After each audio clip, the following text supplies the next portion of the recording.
Man is able to attain the highest good by virtue of his free will, while at the same time having to struggle with said free will concerning the potential draw of earthly vices.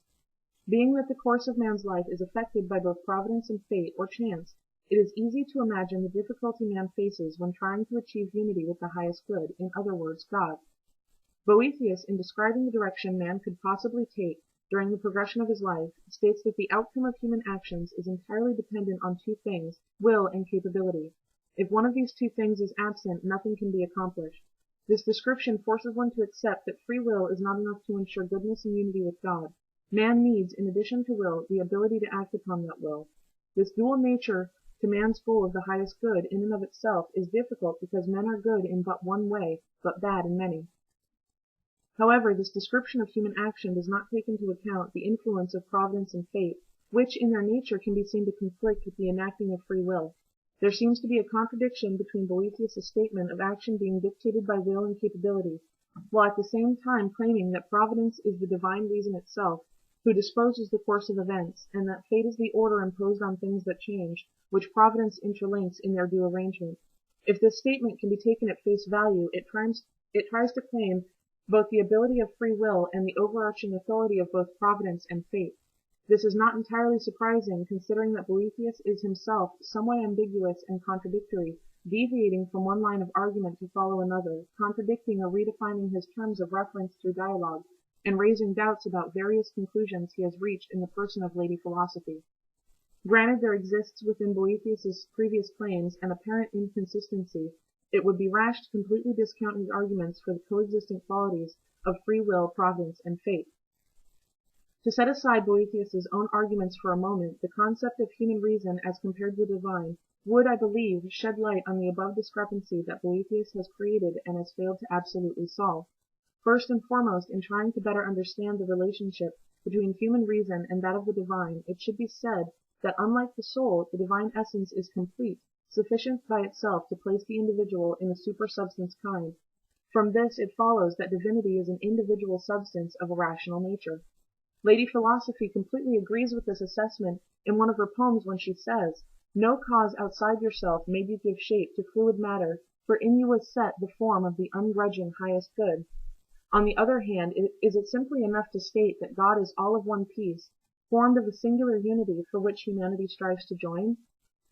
Is there a better explanation for the initial alienation of not only man's reasoning, but his very person, from that of the divine? And if there is, should one expect that the oneness of God, who, while also being the vessel for the highest happiness and good, is the originator of providence and fate, which are at such odds with the concept of free will?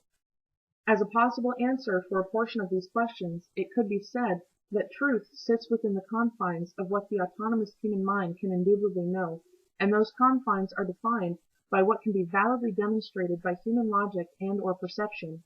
Whereas this quote speaks to the negative, the constricting nature of the human mind, Boethius strives to provide a positive spin on this very same conclusion in the following statement from the perspective of the prisoner.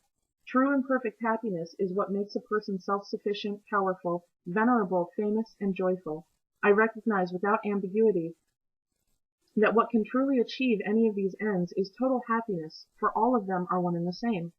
Through the instruction of Lady Philosophy, the prisoner is able to grasp that the truth of the highest happiness lies first and foremost in acknowledging the unity of all things, which is merely an offshoot of the unity and oneness of God. This is contrasted with an earlier observation Lady Philosophy has, related to the idea of unity concerning the pursuits of man, where she states that what is one and simple by nature is fragmented by man's wrong-headedness. In his attempt to acquire a part of the thing which has no parts, he obtains neither a segment of it, for none exists independently, nor the whole, for which he has no desire whatever. This more explicit clarification of the distinction between humanity's reason and that possessed by the divine helps to further the discussion concerning free will in conjunction with providence and fate because, as expressed previously, the divine is composed of a simple unity, and since all things have God as their starting point, it stands to reason that all things are formed of the same unity. Continuing this train of thought, it is also possible to claim that man, because he is part of the world which stems from God and to God returns, also has the ability to become one with this unity, to become gods once they have acquired divinity. However, by following this line of reasoning to its apparent conclusion, can free will truly be free when, as Boethius alleges, men seek what is good, and this readily indicates the scope of nature's power, for though their aspirations vary and are at odds with each other, all are at one in choosing the good as their goal. If this is true, if the scope of nature's power has all men seeking the same thing, does free will actually exist as a force separate from the divine? Once again, stepping outside of Boethius's argument, I believe free will needs to be defined as something more than just the specific path man chooses on his way to the destination of the highest good. In describing his own idea of what constitutes happiness in its finality, Aristotle maintains that since happiness consists in virtuous activity, it is reasonable to consider that perfect happiness should necessarily consist in the activity which has the highest virtue and which is also best for men, namely reason. Although this is still a reference to men aiming for the highest happiness, Aristotle in this quote is claiming that the way to achieve it is through the virtue of reason more so than the action of free will. While this proposal is not exactly in opposition to the ideas of Boethius, reason is its emphasis instead of free will. Different though it may be, it is still in partial agreement with Boethius who, in reference to man, states that no rational nature could exist if it did not possess freedom of will. He goes on to explain that what can by its nature deploy reason possesses the judgment by which to discern each and everything, and thus unaided distinguish what must be avoided from what is desirable. By presenting this different facet of free will, that of reason, Boethius maintains the existence and abilities of free will, even in light of the seemingly overwhelming influence of those aspects of the divine, providence, and fate.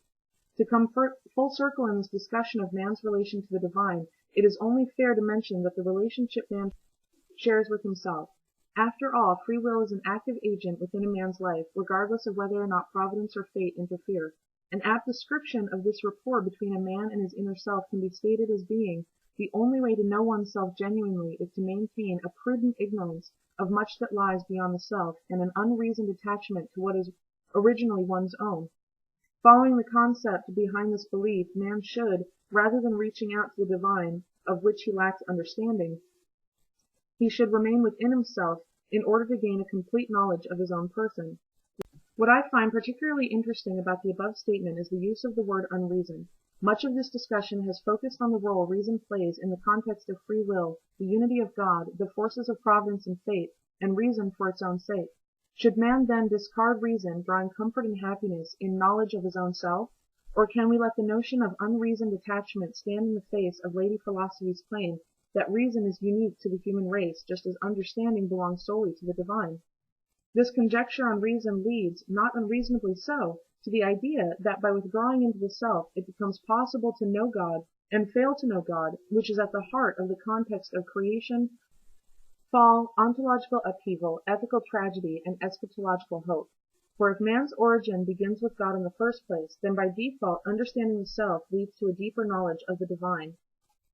From the evidence presented here, it seems that man is set within a maze, or a riddle that has no exit or answer. Yes, free will is there, but not without the influence of providence and fate. Man originated from God, which begs the question of whether or not free will should even be considered a factor, since, as Lady Philosophy believes, God is the highest good, and man, through the course of action in his life, is striving to reunite with the highest good. What, then, is the purpose of freedom of choice?